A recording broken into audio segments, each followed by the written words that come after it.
It's our great pleasure to have Natasha Lushetich and her students with us on the project. And let me just firstly introduce Natasha very briefly. Professor Natasha Lushetich is an artist and theorist, and she's a professor at the Duncan of Jordanstone College of Art and Design, University of Dundee, United Kingdom. Both her practice and her theoretical work are interdisciplinary. They unfold in the extended fields of intermedia, performances, interventionism, exploring the status of sensory experience and cultural knowledge, biopolitics, hegemony, critical mediality of their intersections with continental philosophy. So I will give now a word to Natasha. Thank you. Okay, thank you very much, Bojana. This is fantastic. Thank you for your very generous introduction. I would also like to thank the organizers, so also Milan and everyone else. This is a fantastic event, and these are certainly topics of urgent importance that need to be discussed. Our existence is a delicate meshwork of lived, dreamed, and intuited time. And it's also a delicate meshwork of lived, dreamed, and intuited altitudes, latitudes, stretches, expanses, concave, convex, slow and fast spaces, interstices, axes, and abysses. Our memory is a reservoir of countless cities, mountains, airy and watery landscape. It's also a ceaseless dance of perspectives, scales, and velocities. Now, the 2021 lockdowns in the UK and elsewhere amputated space. They also unhinged or derailed the already unhinged time. So when I use this expression unhinged time, I'm referring to the digital era. If we go back to Walter Benjamin and his critique of modernity, Walter Benjamin calls linear, industrial, progressivist, chronarchic time empty and homogeneous. And in this time, everything is exactly the same. Every moment is exactly the same as the moment before and the moment after. However, what happens with the advent of the so-called, or the then called new media, is that emplaced linear time becomes unhinged, and hence the sensation of everything happening all at once, which is very much related not just to human attention, so not intention, attention, and also importantly to the way that we remember, to human memory, which, as I will explain in a second, is not only embodied, it is also embedded, it is extended, and it is also inactive. Okay, so basically what I will cover today is first of all memory. This will be just a brief overview of the way that material, human, and medial memory work. I will then cover biomedial politics. This is a variation on Agamben biopolitics. And the reason for this, the use of biomedial, is that we cannot think of biopolitics today without also taking into account the medial side of biopolitics. And finally, we'll discuss modes of resistance. So I will stop after each of these parts. If there is anything you would like to say, any comments, if you have any questions, then please come on screen and share your thoughts with us. So I will just show you a few images. They're there to, in a sense, illustrate, if you like, the idea that a memory is always already material memory and that it's always linked to the world, it's becoming. So here we have Walter de Maria and his piece Lightning Field in New Mexico from 1977. What we are looking at here is an interactive approach to space and also the environment, right, by Janet Ranson.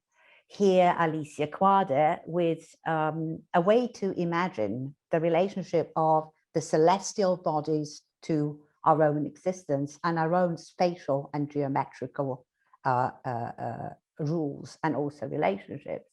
This is a very visceral, you may know this work by Carsten Höller, test site. This is Tate Modern in London, a very visceral relationship to space, where space is experienced as a kinesthetic phenomenon and as an effervescent social phenomenon as well. Or something like Cy Koenig's, for example, working space, which is a recalibration of the space that he worked in. This piece was made in Singapore, and Cy Koenig is a Singaporean artist. The problem of space in Singapore, like in Hong Kong and many other places around the world, is such that buildings very often disappear and new buildings appear in that place within a few months, right? So this constant movement is also scored, if you like, or articulated in this piece. So in other words, whatever our relationship to space, it is always a relationship to time as well, because human memory, just like human condition, is embodied, embedded, extended, and inactive. Now, you may have come across this. This is Andy Clark from a piece from 2010. Embodied space is space and time that we experience through the senses, right? So we all know how, say, the sense of smell or the sense of hearing or the sense of taste, the sense of touch, recall past events very differently from the sense of sight. And the memory, our memory is also embedded in the sense that it is always linked to a place. It is always linked to a certain environment, which is not necessarily just a place, but everything else that forms part of that place, sedimentation too, relationality as well. So for example, dancers find it very difficult to remember a choreography on their own. They remember choreographies when in any given space that is similar to the space where this choreography was last or first performed, and when they are in a relationship to, when they stand in a physical relationship to other people. This is how this form of memory comes back. It's extended in the sense that a lot of our memory is in other media, for example, prosthetic memory. So even though we never witnessed, say, the assassination of Kennedy or the killing of John Lennon or something like that, these events are very vivid in our mind because we've seen them so many times on TV or on other media. But it is also extended in the sense that we also store memory in other people, right? So other people, other places, other relationships are all form parts of what we call human memory. And it is inactive in the sense that it is always triggered, that it always has to do with a specific moment in space and time. So the memory we have of a thing or a person is a set, is not a frozen image, right? It is a set of dispositions and a set of codings for reactivation that always interact with the here and the now, right? So the way we remember something that we see is always, or hear, smell, and so on, is always different. The way it comes back to us is always dependent on where we are and the kind of relationship with the environment, other people, or other beings we are in. And we are linked to this planet, if you like, by way of existential refrains. Now, I borrowed this phrase from Deleuze and Guattari, who borrow it from Leibniz. And existential refrains refer to a form of timekeeping, a form of emplacement, an assignment or an investment of energy, and also patterning. Now, patterning is, of course, related to memory in the sense that anything that has a pattern can be repeated. So you see birds and foxes and animals, as well as human beings, do it. You also find that this expression becomes increasingly important in data analysis as well, patterning, finding a pattern. In the physical realm, there are many different modes of being and becoming, but I'll just mention two that are related to memory. So one of them is the molar way of being, and this is from Deleuze, this refers from aggregates of matter with physical mass, solidity, stability, cohesion, and circumference. So these are structured or earthly modes of being, such as landscapes or mountains, rivers, buildings, and so on. And then there are molecular modes of being, or the dynamic interpenetrations of chemical processes, the movement of such elements as fire, water, and their interactions, so situated somewhere between mass and duration. Now, the working of human memory is like the working of material memory. So if you take something like fossils, right? Fossils are basically interpenetrations of two different beings, whether we call them beings or things is not so important. So if you have something like the trace, a fossil, the trace of a being that ended up on, say, a stone or a rock, you also have elements like water, and you also have the specificity, the chemical specificity of that water, the elements such as salt and so on, right? So in other words, the memory, the way that we remember things is very similar to material memory in the sense that both are transversal. They're not horizontal. They're not like linear, homogeneous, empty time. They're not surveyable. They are not vertical either. They can't be organized along a single axis, but they move along a number of different axes and are transversal. This is not to say necessarily that they're straight, right, when we use the word transversal. So if you take something like frottage, say the surrealist practices such as automatic writing, automatic drawing, and frottage, frottage is essentially an archaeological effort to bring, right, a surface that you place underneath a piece of paper to that piece of paper by way of relief and pattern and shape, right? So when you do something like that, and when you repeat it, when you rub over a thing, an object with a piece, say with charcoal, you will see the different shapes begin to emerge. And the way that these different shapes are put together, the way that they interact, if you like, is through these points of intersection. And something very similar happens with memory. Memory operates in a very similar way. In other words, all life forms are enmeshed in other life forms. So the difference between one life form and another, plant, rock, animal, human, machine, is never absolute. It is very often attributed after the fact. And what we call the world is a movement that brings together different memorizing or mnemonic processes, creating a continuity of spatial and temporal layers. So at the tectonic level, and at the finite human or animal level, there is both biological and material synchrony, because the fabric of becoming is woven of the imperceptible traces of past events, things, and being.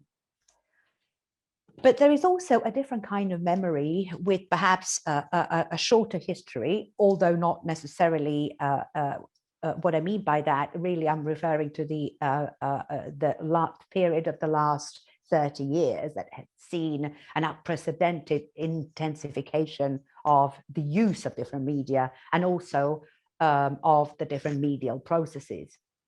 So if you look at the various media that we use, gadgets such as mobile phones and computers, they're both, they could be seen as tools. They're, of course, also interfaces and all sorts of other things, but they're senders as well. And they produce geospatial information in the geographic as well as the electromagnetic fields. So in other words, they weave time and space into a spatio-temporal data tissue. Now, this is something that we as human beings can't perceive, not with a naked eye anyway. So we don't see it and we can't hear it, but there are animals like bats, like elephants, like a number of other animals who have a very more precise hearing than we do, who can in fact perceive, whether through sight or hearing or kinesthetic exteroceptive organs, this data tissue, right? So in a sense, we could also compare this data tissue to something like the process of fossilization. We can see fossils, but we can't see data tissue.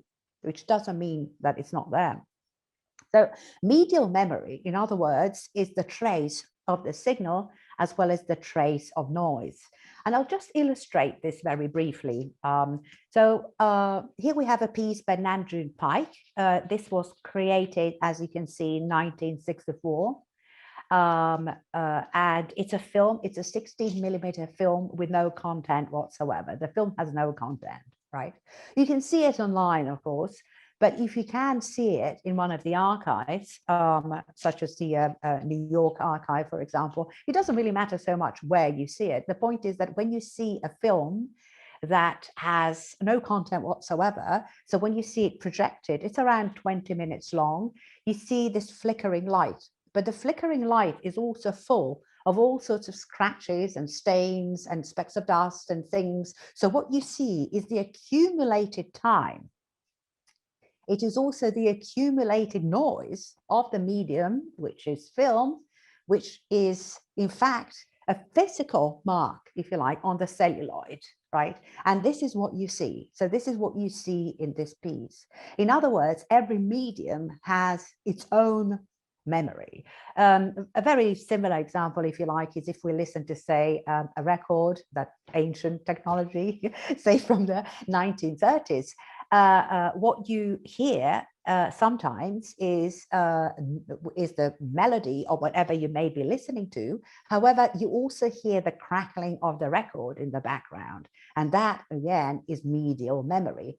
This is not to say that this is the only form that media remembers things. Of course, when we look at ourselves as subjects, which is not necessarily always the case in relation to media, because media also have agency, which I will sort of mention in a second. It's very important to understand that what we see or remember is not what the medium itself remembers. Then we have another aspect of this has to do with human memory. The fact that technical objects such as cameras, computers, mobile phones, and so on, in fact, constitute an intergenerational supportive memory. And this intergenerational supportive memory determines learning behavior and music activities. Bernard Stiegler calls this grammatization. So the grammatization is the process of isolation of the gestures of the producers. It is also a process of fragmenting what we see or perceive in any other way, hear or perceive kinesthetically, and so on, in order to make possible their automatic reproduction. Now, when we use the word automatic, it's also very important to understand that the word has two meanings. So one of them is repetition, right? When something is automated and when something is automatedly repetitive, then we think that it always repeats things in the same way. That is not true, because nothing is ever repeated in exactly the same way. Even in algorithm, even with if we're talking about machines and algorithms, but I'll touch on that in a second. So there is another very important meaning of the word automatic and automaticity, and that meaning is all by itself. So when something happens all by itself with no external influence or with no steering of any kind, it is also called automatic. And this is the meaning that the surrealists, for example, had in mind when they practiced automatic writing and automatic drawing. So the idea there is to tap into the sedimented memory of the world, not the sort of person's own individual memory. Okay. So I'll stop here for a second, just to ask whether anybody has any comments or any questions before I go on.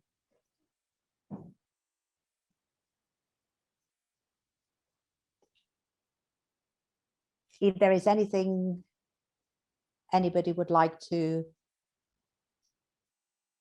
any questions? I have a quick one, actually. I was really interested in the Namjoon Paik film, and I was wondering whether you were aware. I understand that we can watch it online, but in the process of exhibiting it, I assume only one copy was made, and that copy was moved from exhibition to exhibition, and therefore, you know, in its original form, there's really only one celluloid cell. Yes, that's right. Yes, that's right. So it was not copied. It was a single celluloid that moved as the exhibition moved. Yes. Thanks. Okay, no problem. Anybody else? Any quick? No? Okay, I'll carry on in that case. All right. So we'll be looking at biomedial politics. Now, some of you or many of you may be familiar with this terminology. I will go through it anyway, quite slowly, just to make sure we are all on the same page, right? So because of the influence of the various media, by which I don't mean gadgets that we use, but also media that are imperceptible to human beings and have no relation to human beings, we'll have a look at what Agamben considers to be biopolitics, right? So in order to understand this imperceptible, if you like, influence on daily life. So for Agamben, the Nazi concentration camp is a paradigm. Now, a paradigm is very different from, say, a metaphor. It's very different from very precise historical analysis. And a paradigm in this case is an archetype, it's a matrix, it's a structure. It is also something that refers to a concrete historical phenomenon, but makes it possible for us to understand, or it makes intelligible, that specific phenomenon, which has a way of gathering, if you like, information, whether this is events, whether this is a concrete historical phenomena, to create a very specific matrix, right? So to create what he calls the nomos of modernity. So he would call the Nazi concentration camp the nomos of modernity. And there are several reasons for this, because of the spatio-temporal organization of the camp, because of the way that the camp exists as a separate unit, because of its relationship, which is one of the state of exception to legality and various and many other factors. So one of them is the homo sacer, and also a form which is refers to a form of saccharization, right?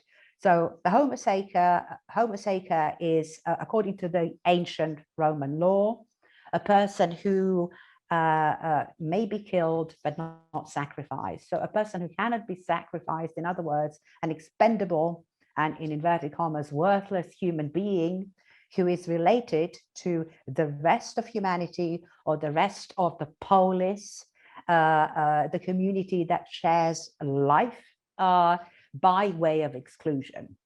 So the homo sacer is included only by way of exclusion. Now, we have many examples. Agamben himself, in the state of exception, uses examples such as Guantanamo Bay. But even if you look at the juridical system, right, such as people who are sentenced to death, you find that there are homo sacers, or that there is saccharization going on in these institutions as well. So the longest period that anybody has been on death row is when people are sentenced to death and then they wait, sometimes for years and sometimes for decades. And the longest person who has been on death row has been on death row for 30 years. Now, this person is included in life and in the living, in humanity, if you like, as such. As a larger concept, only by way of exclusion. And the people who are on death row also regularly are asked, this is more like an offer they can't refuse, in the sense that they are made to take part in various medical experiments, because this is the population that is made to undergo or forced, if you like, into being the experimentees, right? Then there is the Schmittian state of exception, the sovereign Carl Schmitt, so according to whom the sovereign is he who decides on exception. And I will say a little bit more about that in a second. And it's also something that Agamben doesn't talk about, but it's performative calibration. Now, if you look at the real events around and during the Second World War and the Nazi concentration camps, such as Auschwitz and Treblinka and so on, and if you look at the survivors of those camps, such as Primo Levi, who wrote quite a lot about the camp and then committed suicide, unsurprisingly, but you find that the so-called survivors, so people who were alive 10 years ago, so 60 or more years after the event, that all of those people said that whenever they have to queue for something, or they experience, I mean, the trauma comes back every time they have to queue for something innocent, for something innocuous, like you're queuing in a supermarket or queuing to get a cup of coffee or something like that, right? The same goes for always needing to have about 10 times more food in the fridge than is necessary. So what you see there is a performative inscription of the camp that continues to work within the psychosomatic makeup of the person for another 50 or 60 years. So yes, the camp is very much like a machine, if you like, right? So it's a system that continues its work. So the sovereign exception is a political relation of power which captures life through the suspension of the law. It creates a zone of indistinction where norm, exception, inclusion, exclusion, law, and violence are indistinct, and where anything is possible. In other words, whenever such a space is created, we virtually, this is from the juridical point of view, have a camp. So this is how Agamben uses this expression, camp, which of course has been criticized because of the real socio-historical and physical existence of the camp and the various implications of that. Now,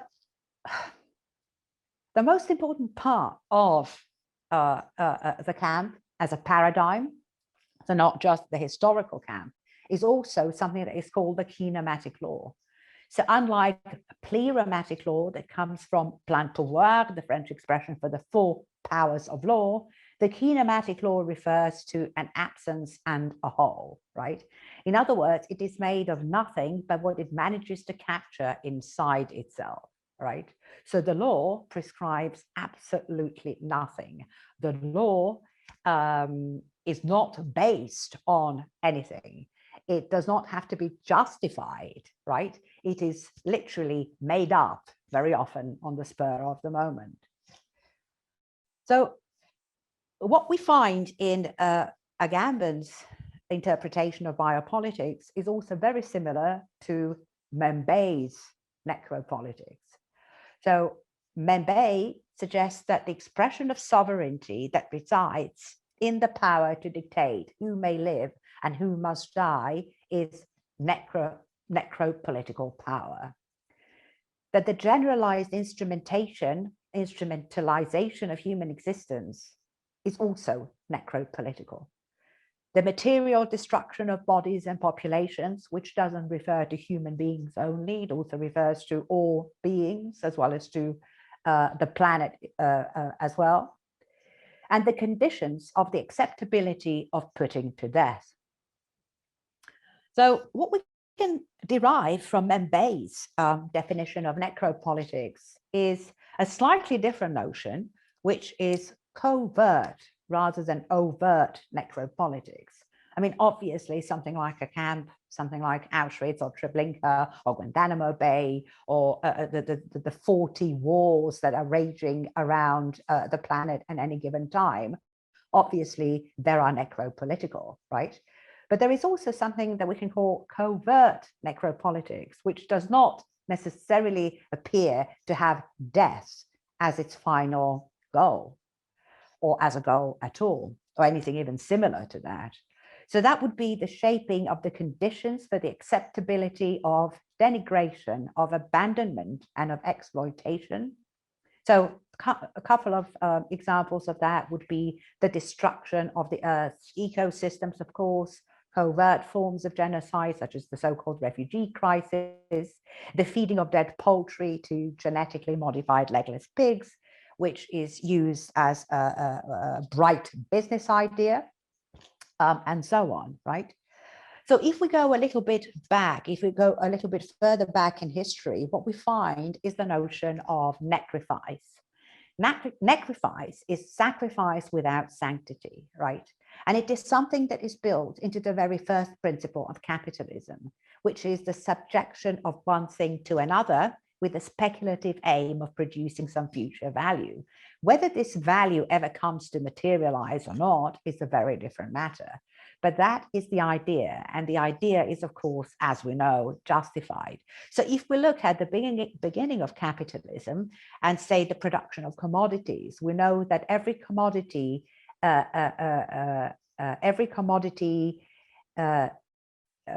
exploits, if you like, the intrinsic value of the object, which becomes a commodity, right? So it is no longer valued for its use value. It becomes valued for its exchange value. And something very similar happens in the service economy, which superseded the commodity economy, after which came the experience economy. Now, we are currently living in a very different kind of economy, which is informational capitalism, cognitive economy, as well as communicative. This is also informational capitalism, is also called communicative capitalism, right? So what we have there is a devaluation, if you like, of communication and of knowledge.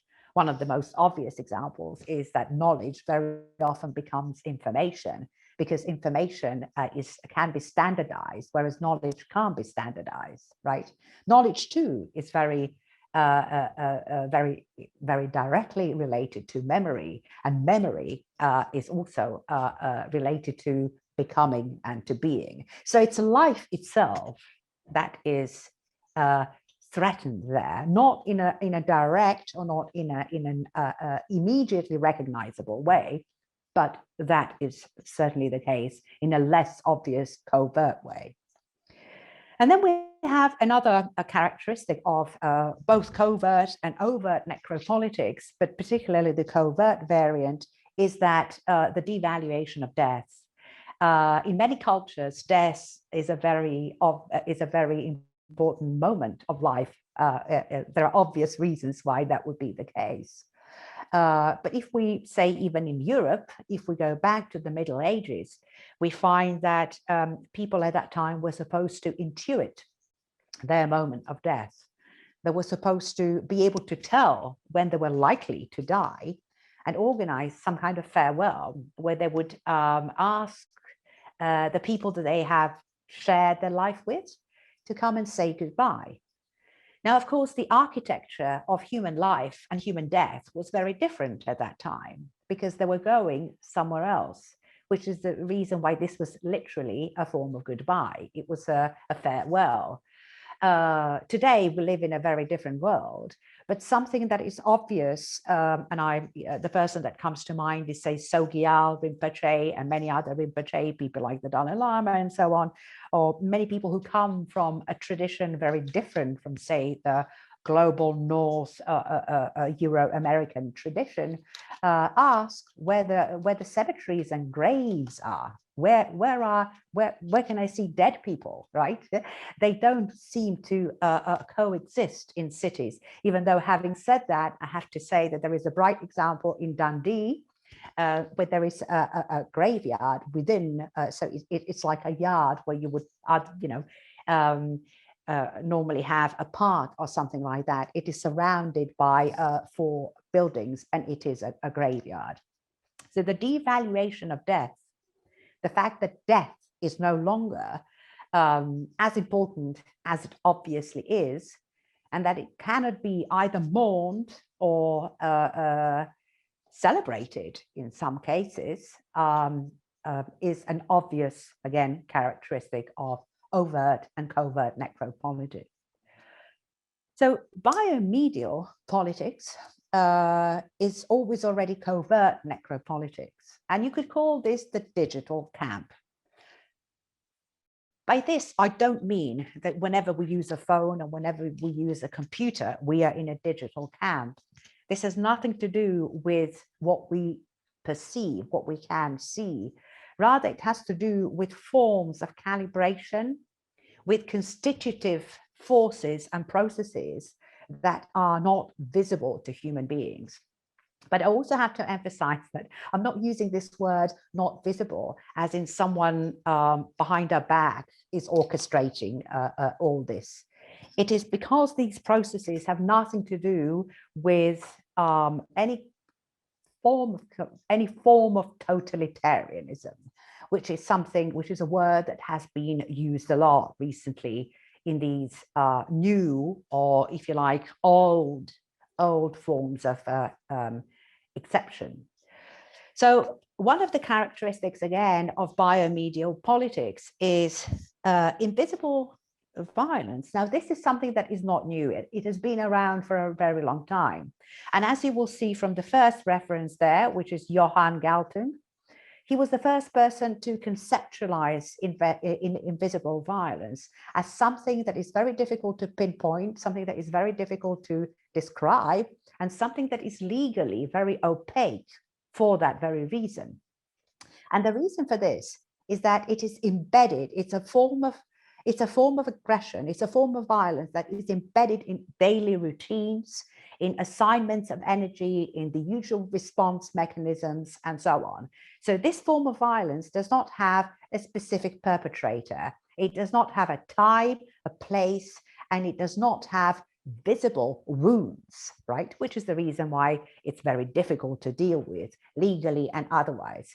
However, Gilligan, and he's not the only researcher, there are many others, claims that the effects of this violence are more than 100 times worse than the effects of overt, direct physical violence in the sense of gross bodily harm, for example, or injury, killing, and so on, right?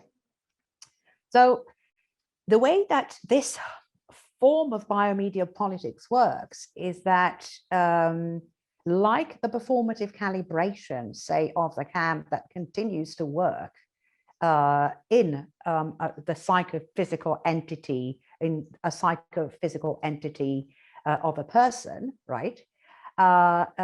Something very similar happens with invisible violence that is perpetuated, yet it cannot be pinpointed and it can't be recognized, and therefore also talked about, and so on, right?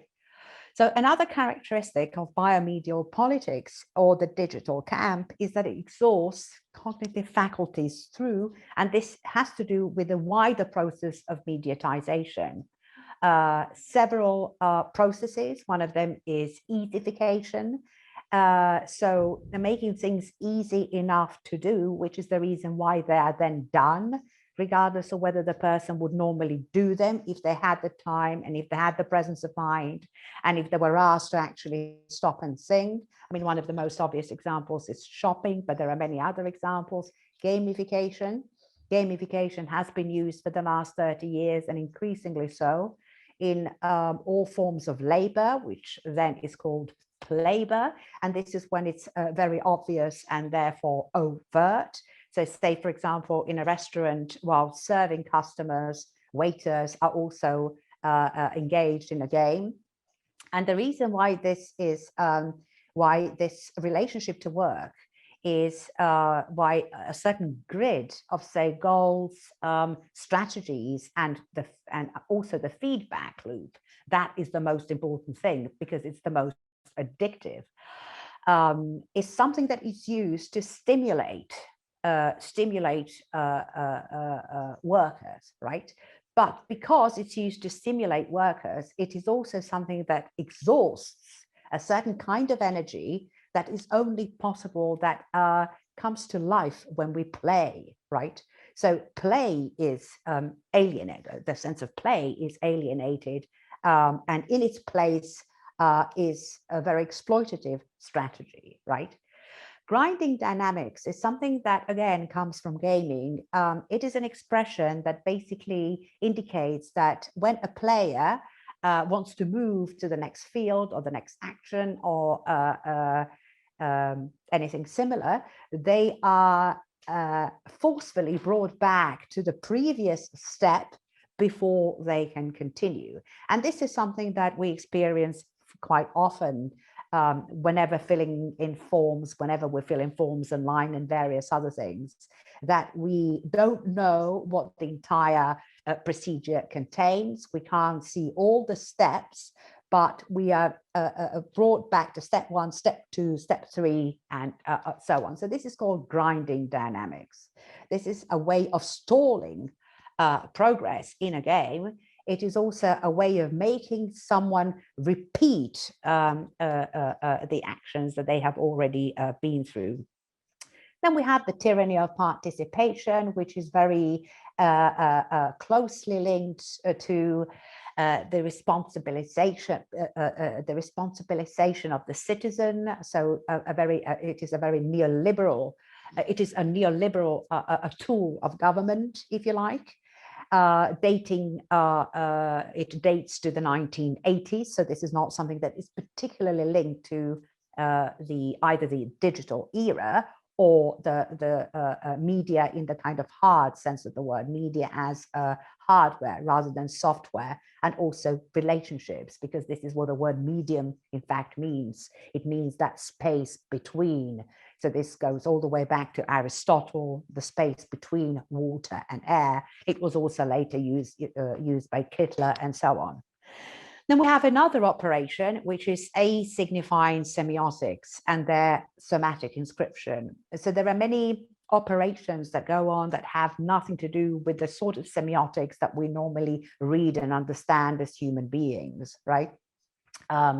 So this is, for example, one of the examples that Lazzarato uses is driving a car. When driving a car, you can have a conversation with someone else, and when the light turns green, a part of your body performs all of these functions regardless. So you don't, you're not consciously concentrating on what you're doing. You are doing this as second nature.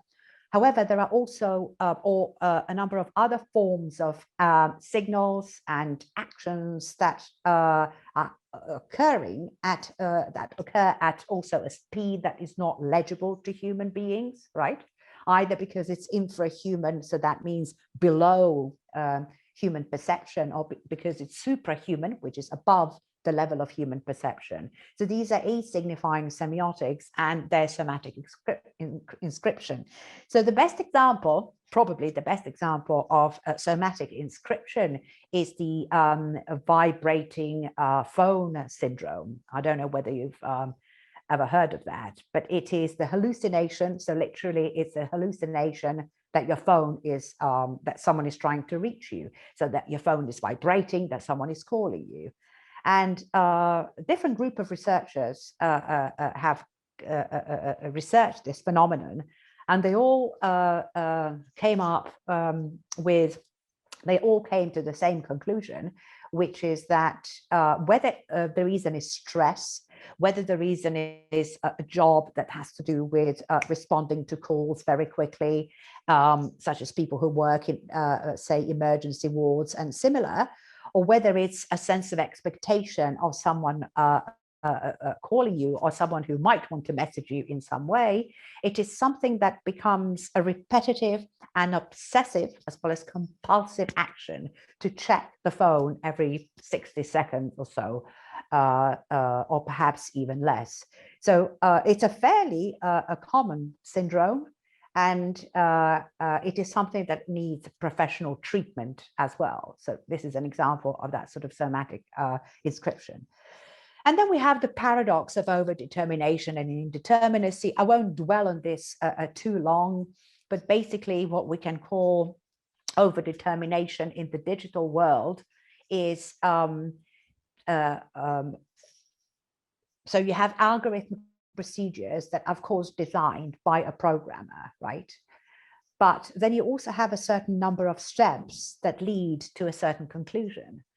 And what happens very often with, say, loan application refusals or insurance reimbursement refusals and so on, is that the questions that the person applying for such a loan or applying for an insurance claim, putting in an insurance claim, the questions that they are asked to answer have nothing to do with their situation, but they can only answer those questions, and there are no other questions to answer, which basically means that what is being evaluated and the basis on which these decisions are made on far too few steps and also too simplistic procedures, right? So they overdetermine the result without the requisite information, without the requisite process, without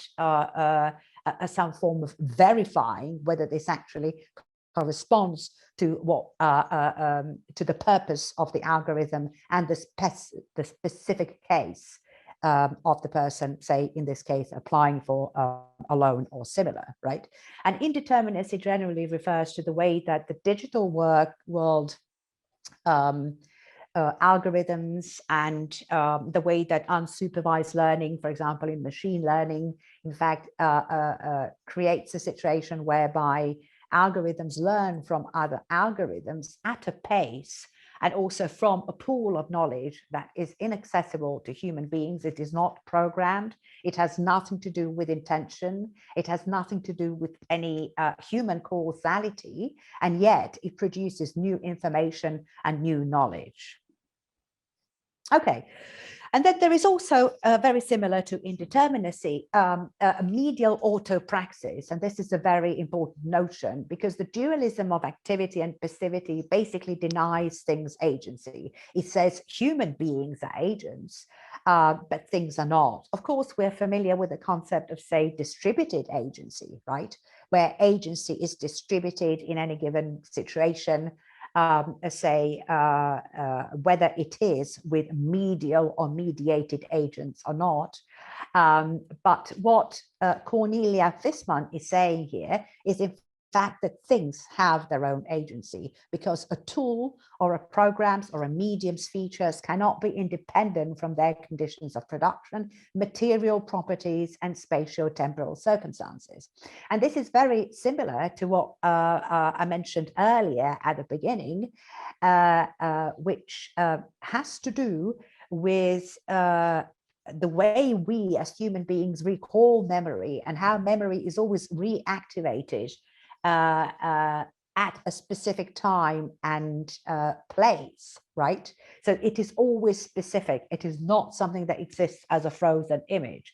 The same goes for a medium. I mean, from a very banal example that we have all probably experienced many times in life, you have a plug and you have a socket, and logically the plug should go into the socket, but it doesn't. For some reason, it doesn't work. And you try it 5, 6, 7, 9, 10, or however many times, 11 times, and then it works, right? And of course, there are all sorts of reasons for this, whether it's temperature, whether it's the angle, whether it's the sort of the fact that your hands may be damp or something similar. But this idea that things, because they're things and because they're not living beings, are fixed, is essentially very far from how things really operate, right? So for Fissmann, autopraxis or eigenpraxis is the medium of things iterative steering of emerging processes in new directions.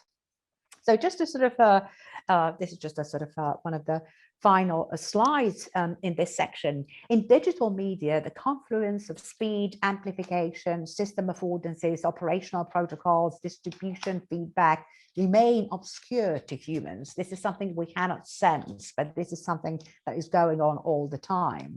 And the digital itself is a process of simultaneous assembly and disassembly, synthesis and fragmentation that can't be linked to things like content, purpose, and intentions.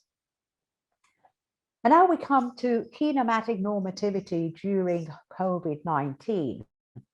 So basically what happened here is that some of these states of exception that have been around for a very long time have intensified, right? So we have the frequently revised states of exception, the very frequent changes of rules, the derailment of time. Time takes on the inexorability of the Greek tragedy, right? If you read any Greek tragedy, the way that temporality works in these tragedies is that events lead precipitously to other events and they simply cannot be stopped. The feeling of being in a car that can't be stopped, right? So there is the derailment of time, but there is also epistemic disempowerment because we're exposed to so much information, because there is an excess of information coming at all times, and because everything or most things have equal value. So on the one hand, when you usher in something like multiplicity, the multiplicity of information, there is also a problem of value, of course. Why is a certain piece of information more valuable than another piece of information? So there are certain protocols, if you like, and there are certain ideas. Scientific knowledge is perhaps more valuable than some other kind of knowledge. But we have had many examples, we have seen many examples recently when very complex decisions. So in the UK, it was a couple of summers ago. So that was before COVID. Sorry, it was the first summer of COVID when the exams of secondary school, if you like, students were placed in the hands, so to speak, of algorithms. And what happened was a disaster. Luckily, this was the situation was teachers were asked to actually kind of evaluate students along a completely using a completely different a set of criteria, because these criteria were based on things like where someone lived. So therefore you get certain class issues, also issues of neighborhoods and so on. And this is only a brief example. There are many others. So in 2015, there was a Google scandal again, when Google algorithms labeled an image with a colored person gorilla, right? So the problem of another example is the Grenfell disaster 2017 in London, where despite the fact that the inhabitants of this tower were trying to communicate to the council for many, many years, saying that things were suddenly blowing up, that there would be huge oscillations in the voltage and electricity over, say, a period of a few hours, that something was wrong. So their sense was that there was something wrong with the building. However, the council decided to trust the data and the sensors rather than to trust humans. And in 2017, in June 2017, the tower went up in flames, right? So there is epistemic disempowerment. Things are happening all over the globe. The virus is spreading, but it is very difficult to understand, come up with a system of not only assessing, but also valuing, if you like, information, and also increased data valence, right? I won't use the word surveillance, because the word surveillance presupposes that there is someone overseeing. That's what the word surveillance means. But data valence is something very different. And yes, it can perhaps be compared even I don't think that comparisons that have been used so much in the last 1.5 years to totalitarianism are in fact justified for a number of reasons. But what's happening in data valence can be compared to, say, the Stasi archive of information and also of smell, the famous smell archive, right? So it was the East German government who collected information on all of its citizens, right? And the problem there was not the fact that everyone was being watched. It was that you never knew you never could imagine the point of view, right, that someone would construct the story of your life from, as opposed to another point of view. The same happened with the collection of people's smell, like sweat or perfume or whatever, that was very often collected by family members and so on. So it was not so much that people were followed and that information was being collected on them. It was the fact that it was impossible to even predict, to begin to think what this point of view and what the narrative, right, constructed from this point of view might be. So this is Agamben speaking from his recent book that came out this year, and that is Where Are We Now? So for him, bare life and the fear of losing it is not something that unites people, rather it blinds and separates them. Health is becoming a juridical obligation that has to be fulfilled at all costs. Now, here is a comparison with theologians. Scientists defend different and often conflicting interpretations and then attempt to control our lives on the basis of these interpretations. The concept of citizenship is subtly being redefined as citizens are reduced to their bare biological existences. Now, some of these statements are, of course, true, but the idea that scientists are sort of behind this almost like a conspiracy is, to a certain extent, is quite an untenable idea. Right? Because the way that information works, because not only the way that we as human beings read and understand information, but what information means to digital systems and what data means to those systems is no longer, we can no longer express it in those terms of monopoly, such as epistemic monopoly, which is what we see here. So here we have Benjamin Bratton's response to Agamben in a blog that he published on the Verso website, and that is the title is Agamben, what the fuck? So here he says, for Agamben, science, data, observation, and modeling intrinsically and ultimately are ultimately forms of domination. To accept that real underlying processes of biochemistry are accessible and generative of both reason and intervention is presumed naive. Philosophy and the humanities fail the pandemic because they are unable to account for the epidemiological concept of mutual contagion to articulate an ethics of an immunological commons. Partially because the available language of ethics is monopolized by emphasis on the subject's moral intentionality and the self-regarding protagonism in which the I am the piloting moral agent of all outcomes. Now, he continues here to say that positive biopolitics is inclusive, materialist, restorative, rationalist, based on a demystified image of the human species. It accepts the evolutionary entanglement of mammals and viruses and social obligations to participate in an active planetary biological commons. Okay, now I'll stop here for a second to ask whether you have any questions or whether you have any comments, because what we have here are two very different views. Agamben refers to a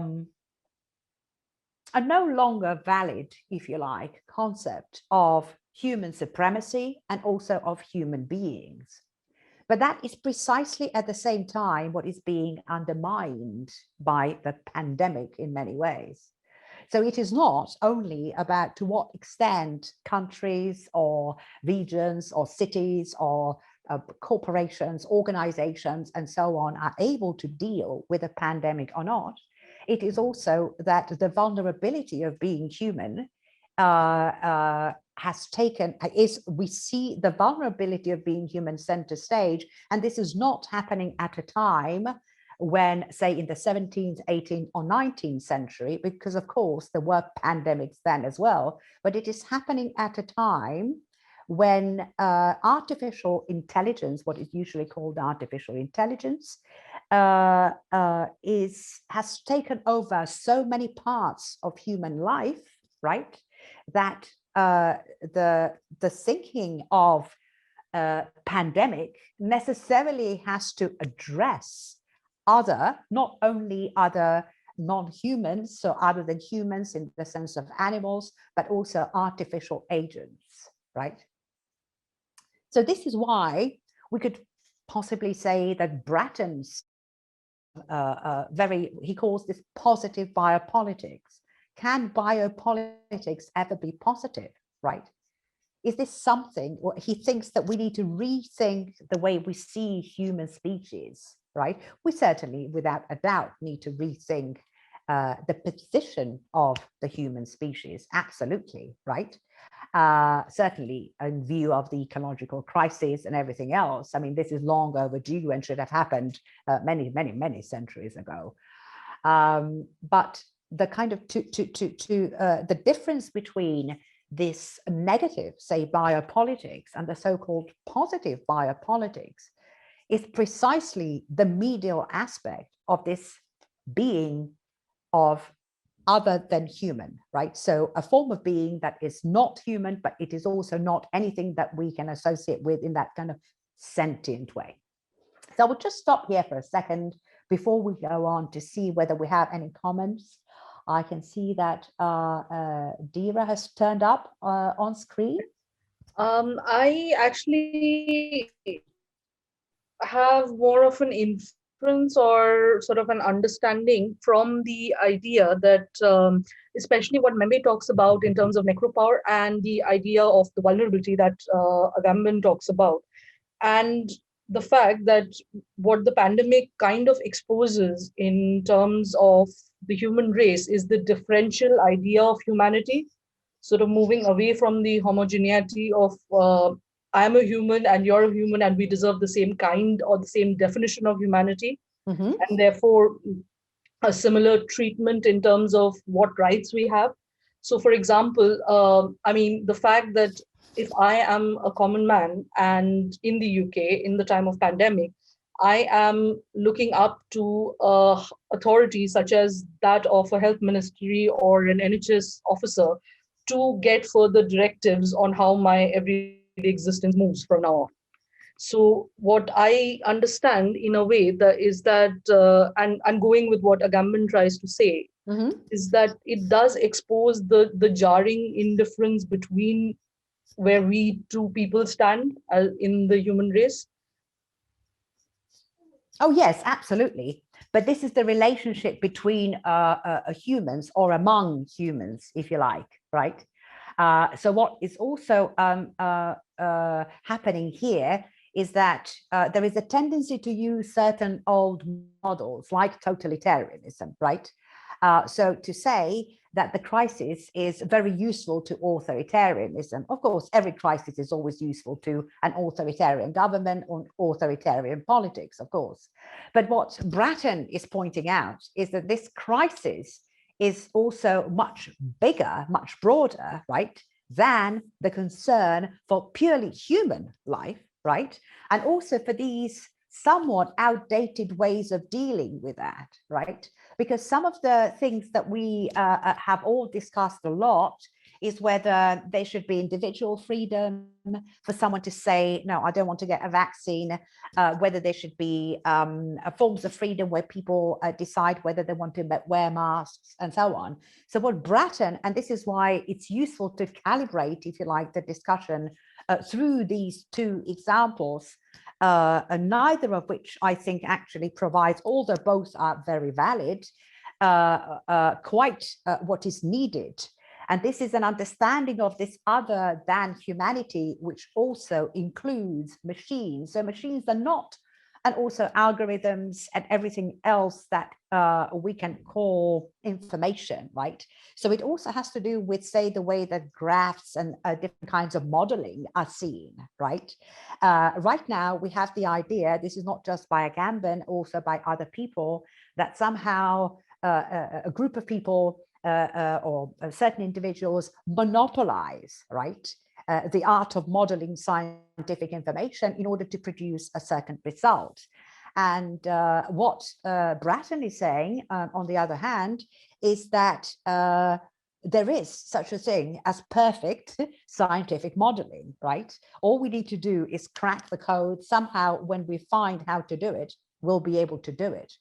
But as we know from, say, Latour and various other people and their critiques of science, right? There is no such thing as science that is entirely in the heads of, say, a few totalitarians, nor is there science which is immune to politics, the social, to various other influences, right? So how do we think biopolitics, which is certainly here, right? You know, this is certainly a way of reorganizing not only the way we view health, but also importantly, well-being, right? So a part of my focus of memory is also because the second largest, say, area of life that has been affected by the pandemic is also mental health. But mental health is also something that our attention is normally under siege, right? So there are, without the pandemic, there are so many other influences, there are so many forces, there are so many things that are going on, right? That are already exercising this form of biomedial politics, right? That it's important to, because you see, many of these areas are separated, right? There are these disciplinary separations that say data scientists do one thing and then philosophers do something else. And what this crisis has certainly shown us is that it's not just a crisis of politics. Of course it is.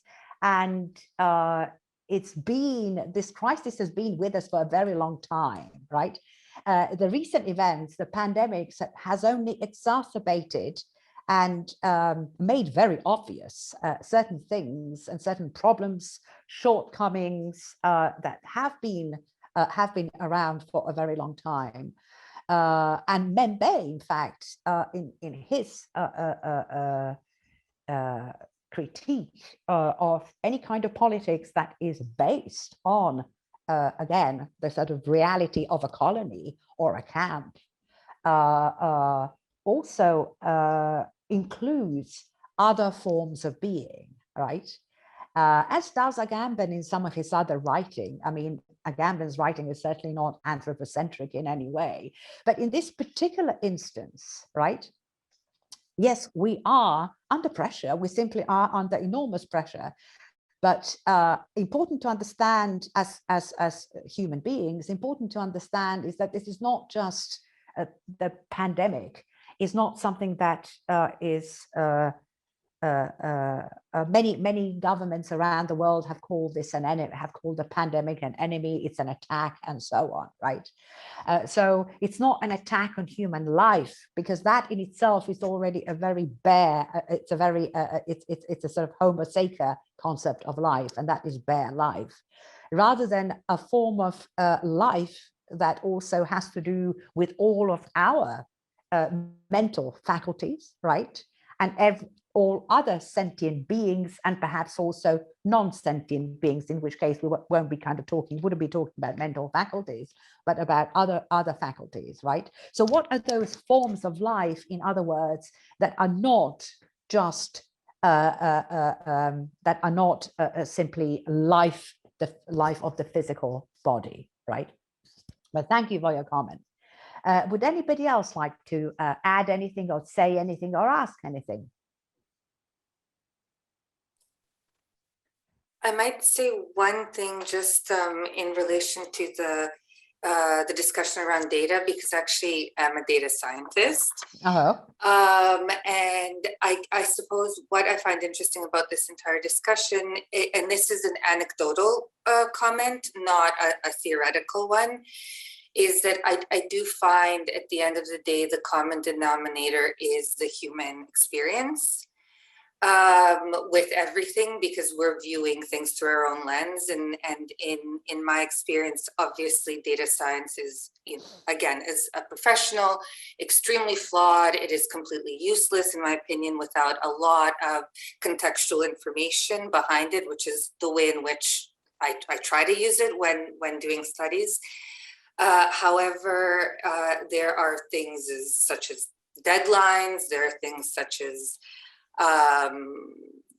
expectations, and in the term of, again, anecdotally, in the term of policy. So what we're talking about now, and it does relate to necropolitics, is there's such a thing as a pre-decided idea, and then such a thing as data that supports it. And you mentioned something really interesting earlier, that was that data looks for patterns. This was really in the beginning of the lecture, and data actually, when you're actually analyzing data, you're not supposed to look for a pattern. You're supposed to start with a hypothesis and prove it or disprove it. When you start looking at data for patterns, you're actually data mining, which is then really relates to what a lot of this lecture relates to, which is then you're allowing the data to guide your reality rather than forming a human sense of reality and checking whether the data supports it or not. So I guess those are just some, issues in my day-to-day work that I thought were really relevant with relation to this lecture. So okay, this is fantastic. What it's for what yes. it's worth. Yes, no, fantastic, thanks. No, there are a lot of debates going on about data. An interesting author is McKillen, right? On data science, because in a sense it is sort of very similar to certain Neoplatonic ideas, right, of Copernicus and various other people. And there is this idea that a mathematical order, that the entire universe consists or is based on a mathematical order, and that all we need to actually find it, right, and that this order is also superior. But there are huge differences. Many people, such as, for example, Bratton, have huge labs where they experiment with unsupervised learning and so on. And the examples that we are familiar with is examples that are very often in the press and on social media and so on, the famous Deep Blue and so on, right? But what is really going on is a process of deciphering and understanding. Now, as soon as you use a word like decipher, it is something that can be, the idea is that it's something that can be deciphered, right? But both algorithms, machines, and information filtering itself is actually producing new knowledge. It is a very different kind of knowledge, and hence the expression alien thought. Quite a lot of writing has been produced recently on alien modes of thinking.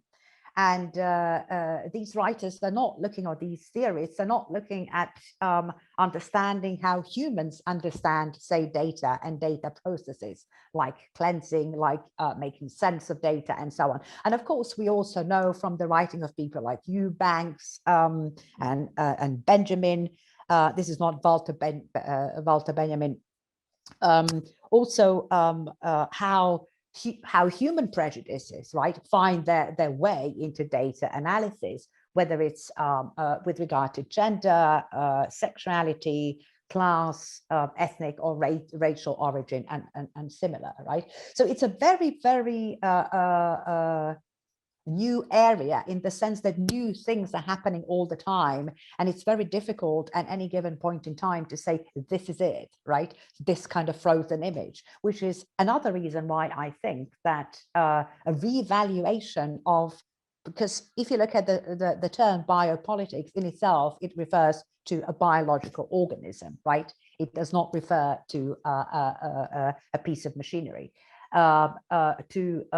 So to take into consideration what this, that we are so used to calling, or we're so used to this reference of things referring to sentient beings, how some of these influences of other than humans that are not sentient are enmeshed, right, with our, again, conceptualizations of what it means to know, what it means to analyze, what it means to sort of have follow a procedure to obtain a certain result, and so on. What possibilities of resistance are there? And I'm specifically thinking of psychophysical health and well-being, memory and knowledge, right? So is it something like Paolo Chirio's work, which I will show you in a second? Is it psychogeography and dwelling, such as the work of, say, Rights and Sites, among many other people, many other artists and groups? Is it the archaeology of otherness, where all existence are seen as equally knowledgeable, right? Is it new forms of thinking life? And this too is related to a certain artists and practitioners. So I will just show you this work by Chirio, which is called Capture. And so this is related to the recent strikes and protests in France. And so what Paolo Chirio did was to collect the images of these police, mostly men. I don't know whether there are any women there, but anyway, let's say police people, right? Who, and then, as you will see here, capture these images and crowdsource using facial recognition software, their names. In other words, to identify them and to place the images of these people in the streets of Paris, as you can see here, as a form of redressing the power balance, right? So this is the first option, if you like. The second one is something that is rooted very much in the work of the Situationist International. This is a group called Rights and Sites. They're based in the UK, in Exeter, and they have a series of works which are walks, so that's walking art. They're also performances, written publications, exhibitions, and so on. And they deal with reverse archaeology. So they deal with methods and methodologies for not simply re-signifying, but also re-experiencing and recalibrating, if you like, as well as re-articulating space. So what you see here is a series of propositions for different walks in a very familiar environment in order to recreate that material, embodied, embedded, extended, and inactive form of memory with the environment, and also share it with other people as a form of communal or collective memory creating, and also re-articulating the lived environment. Now, what you have here is an artist called Chanupa. That's the way his name is pronounced, Chanupa Hans Kaluga, who has been creating indigenous science fiction for some time. So this series is called Future Ancestral Technologies, and it consists of things like this. So this indigenous science fiction has to do with the way that traditional knowledge can be used to create simply new areas of investigation. This again is related to memory and also the relationship to the environment, land, other creatures, animate and inanimate, other things, and also human beings, among others. Again, someone who also works in that vein, their name is Adejoki Tobiele, and this piece is called Bull and Eagle. So the use of ready-made available materials such as brooms, which is something that they use very often to create a very personal relationship to mythology and to bring what are normally called spirit beings into everyday existence with the use of ready-mades and also with the aid of certain rituals, performance, and therefore inauguration. So a form of inaugurating a certain reality through performance. And then the last suggestion is artists like Pierre Huyghe, with a piece After a Life Ahead that he made in 2017. And what this is actually a space that does not make any sense either aesthetically, if you look at a kind of more conventional sort of aesthetic frame, nor in terms of connections, how things are connected, because what you see is a disparate collection of things such as cancer cells, beans, generators, beehives, various monitoring systems, and so on. So what this work explores is an interconnection between forms of life that are not necessarily organized along or within a logic of either species or things or forces or elements or anything similar. So it's a way of rethinking life and what life is. And also something very similar is also present in the work of the Tissue Culture Project. This is the one that I mentioned earlier at the University of Perth. So the authors of this work are Oren Katz, Yonat Zur, and Devon Ward. And this is called Compost Cubator. So it's a mixture of transplanted cells, of mechanisms for creating a homeostasis type of environment, of various chemical reactions that is neither a thing, nor a process, nor a being, nor an object, nor a rock or anything similar, right?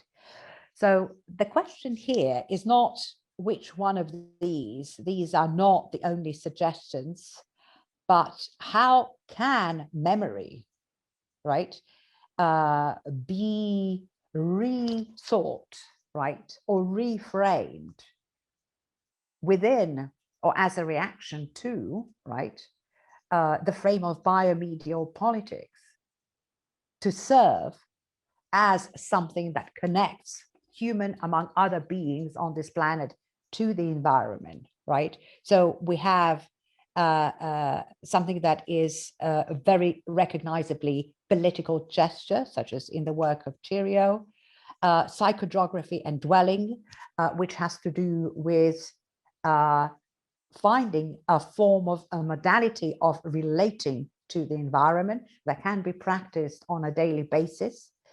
The archaeology of otherness, which has to do with bringing other knowledges in and allowing them also to work on the already existing knowledge, or a complete recalibration of the way we think what life is. Okay, thank you. I'll stop sharing here, and the bibliography is at the end here. So I will just stop sharing and ask, hello, Buena again, whether anybody has any questions or whether you have any comments. Okay, firstly, Natasha, thank you very much for this intellectually very stimulating lecture. I really enjoyed and it's brilliant, actually, the way you bring together new technologies, bio and ecopolitics, bio and ecopolitical theory. So we may now open a discussion. Are there some students, participants that would like to pose a question or maybe reflect or comment on lecture? If not,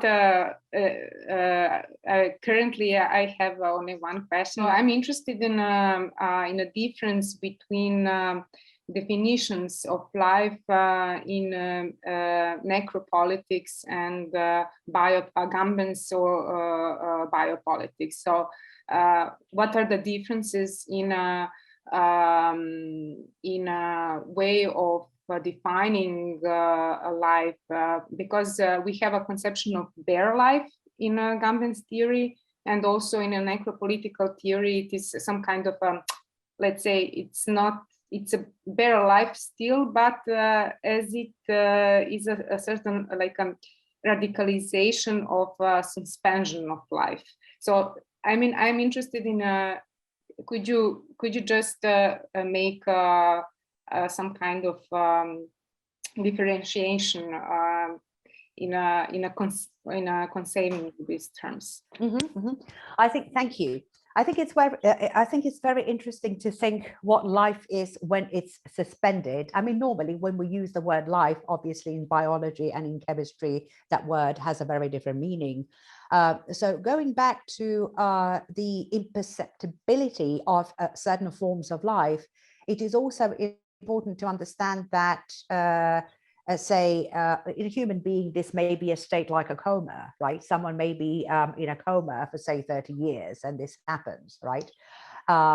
So when this form of life could also be seen as something that is framed by a certain obviously definition, but also everyday expectation, right?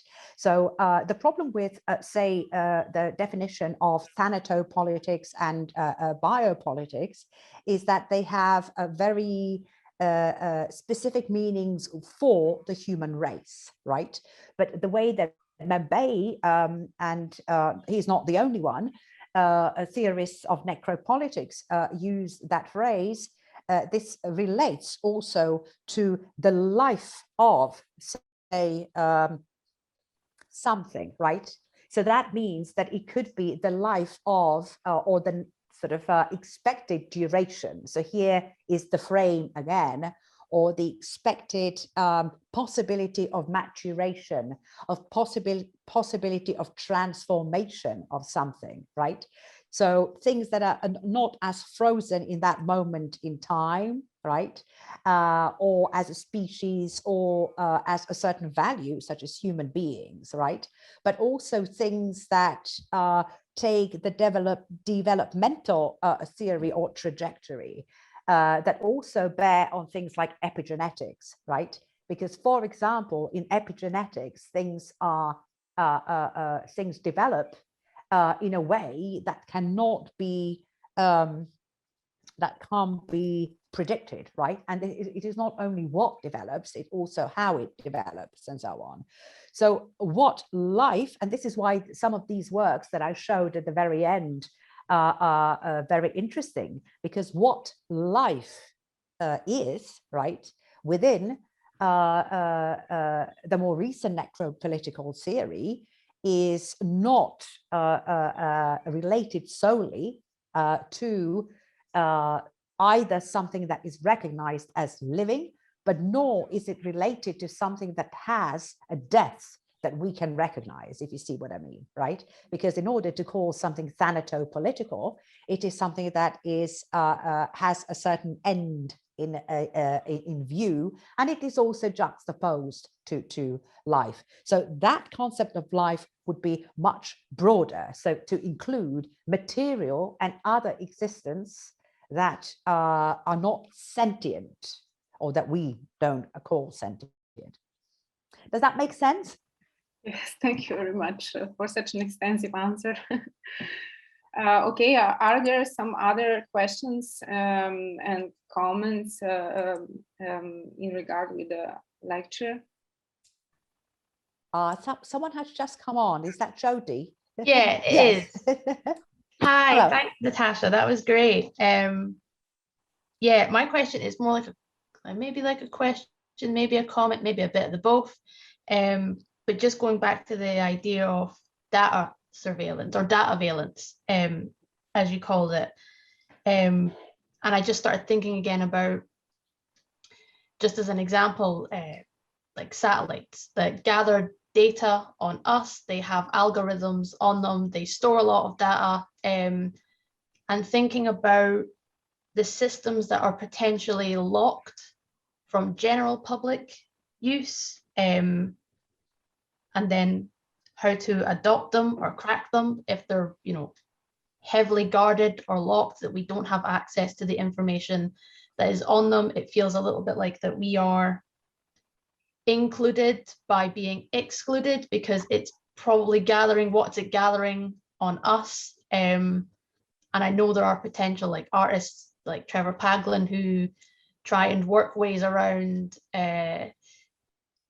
with the tools available to us to gather or kind of combat that as a form of resistance. But so your thoughts on that, but also just further areas to go in terms of researching this further, if you've got anyone of note in terms of this idea of dataveillance that you could potentially give as a starting point if I wanted to go squirrel off and look at this further.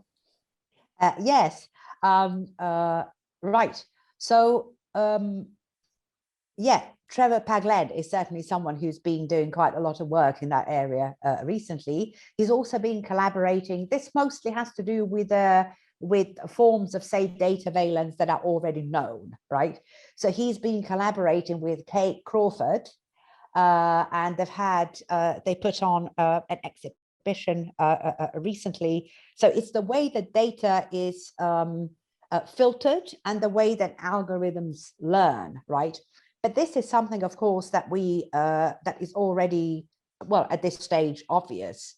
Another person who, by the way, is from, I believe that he's based in Serbia, is Vladan Joler. His surname is spelled Joler. So he is also working with a theorist called Matteo Pasquinelli. And they're specifically looking at the way that machine learning derives, say, conclusions. So it's the processing of data, because the processing of data, in fact, is a very, very long-winded process, with most data being completely unstructured. This is why I don't think that the idea of surveillance is so useful. So even if we go back to, say, someone like Jeremy Bentham, and we'll look at the panopticon, right? The purpose of the panopticon is not for someone to be there and surveil every single person, every single prisoner, right? Because that's not what happens. It is to create to hint at everyone being observed all the time, right? Now, this is not, so this is a performative threat, if you like. The panopticon is a form of performative threat. But it's precisely that obscurity, it's precisely that you can't say whether it's one thing or another that makes the panopticon so powerful. And what I would say takes the place of that sort of structure, panopticon as an architecture, not in the physical sense of the word, but more in the structural sense of the word, would be correlation, right? And this goes back to what data science knows and what it doesn't know, because the knowledge that is being produced is also of such, it is not just, it is not the sort of knowledge that is slightly different. It is the knowledge that is impossible at this point in time to understand as knowledge, right? Because it's unrelated. And this is something that the correlation between the different data or between the different data in the sense of the data that the different senses collect. Because with every single smart product, with every smart, whether it's a car, whether it's a fridge, whether it's a mobile phone or whatever, they collect very specific data, which could also be used for other things. And the problem, and this is related to forms of resistance, and this is the reason why I mentioned the Stasi smell archive, is because the real problem is retroversion, right?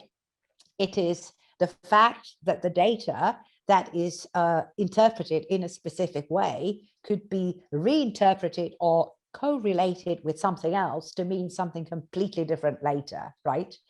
And it is the speed of that as well, the fact that we are living in acceleration with accelerationism and so on. So just to give you, for example, apparently, if say data companies, data brokers analyze two people's credit card transactions and they analyze only that, they can tell if these say two people are in some sort of, they live together, right?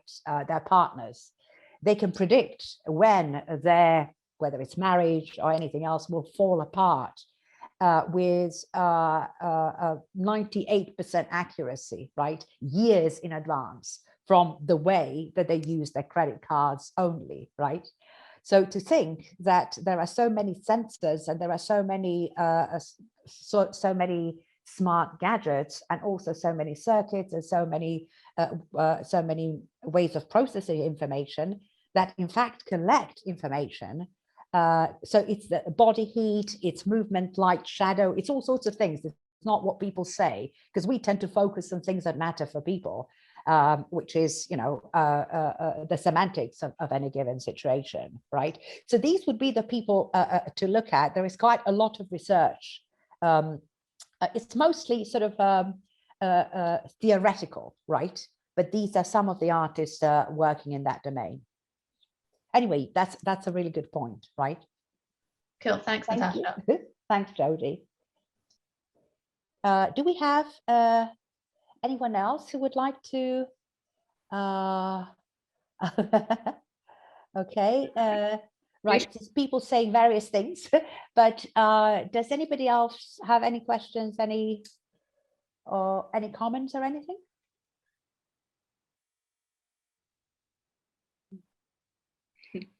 I think that, okay, we will see. Maybe we shall, actually, we are a bit running out of time, but I know. but of course, I always let. I think there is Victor. I can see a hand there. Is that, sorry, is Victor, is that a raised hand or not? Can you see it? Boyana? Yes, oh, hello. yes. Hi, Victor. Hello, hello. I have merely a question regarding that bit about derailment of time. Is it just about the unpredictability and the chaotic organization of time during COVID, or is it referencing something else? Okay, yes, this is a very good question. The derailment of time is about the impossibility of placing events, right? So the way that human memory works is that we can remember things much better when we have a place for them. And so the condition of everything happening and everything coming at the same time is already a condition of that equalizes things that would normally, if they had a place, if they had their own place, have a different value, right? Purely because of specificity, not because of the hierarchy of placing them here as opposed to there. So when things start happening in a derailed way, in the sense that they are either something happens too soon or it takes far too long, it is not only the psychological time of human beings, so playing with someone's, say, sense of someone's expectation, whether they think something will happen, when it will happen, if at all, and so on. It also has to do with a very chaotic rearrangement with something that are essentially mnemonic territories, right? So places where we spend time, people that we talk to, animals that we play with, or whatever, the wind or the moon or whatever we look at and admire and so on. All of these are also in place, right? This is how we remember them. So the derailment of time also has to do with a certain annihilation of memories. And these are related to very physical things and very physical entities, as well as objects in the world. So it's not just a mnemonic problem, if you like. It is also a problem of relating to the world in an ethical way, right? So it has to do with empathy. It has to do with the ability to understand in an effective way. So that's what I meant by the derailment of time, which is also, we could say, the derailment of memory as well as affect. But thank you for your question.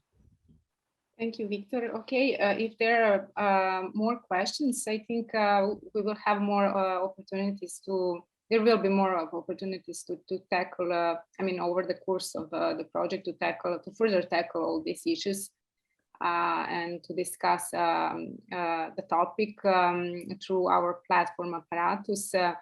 Natasha, thank you for a really brilliant lecture and all your energy. I also would like to thank to participants, their really good questions and comments. And okay, we will see each other again next week. So this is the end of this lecture. I'm so sorry. I mean, it's so energetic, and I would like to extend it somehow, but we actually— It's quite late. Quite late. Thank you very much. Thank you, everyone, and hope you have a good time. And looking forward to the exhibition. Oh, Thank you. Of course. That will be next year. But okay, this is a long lasting project, so we will be in touch regarding the exhibition, and also probably some students will make some interviews. Absolutely. Yes. Oh, okay. Yeah, that's fine. Okay, brilliant. Thanks a lot, everyone. See you later.